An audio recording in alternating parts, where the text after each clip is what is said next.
I've been trapped in a sewer for 3 months, and from that moment on, I never saw the sky again. Down here, there's no day, no night, just dampness and a tight space that never seems to end.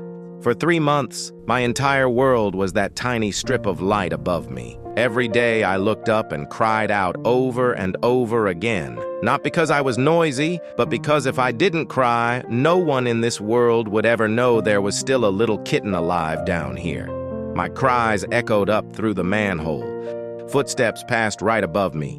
Cars rolled overhead. So many people walked by, but not a single one stopped. Until one afternoon, a few kids walking home from school stopped. They heard me and I answered right away, crying with everything I had. That wasn't me being cute. That was me begging to live.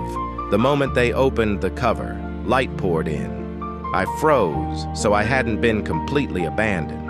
I reached out my tiny paw and gently tapped their hands, not to grab them, just to let them know I was here. They tried to pull me up. I didn't resist. I held on to them instead, but the gap was too narrow. I couldn't get out.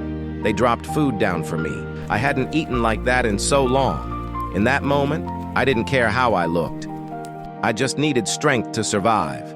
After it got dark, someone else would come. After work, he would crouch by the opening and softly call me. Whenever I heard his voice, I answered.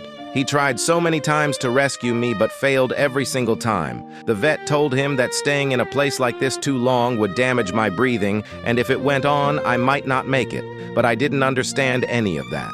All I knew was every time I saw him, I would reach out and touch his hand, not to complain, just to ask, do I still have to wait? Later, more people showed up. They found a narrow path and set up a net to guide me out. At first, I followed, but halfway through I suddenly stopped. Not because I didn't want to live, but because I was terrified. Until I heard his voice again, the one who never gave up on me in the dark. I walked toward that voice, step by step, and the next moment I was lifted up.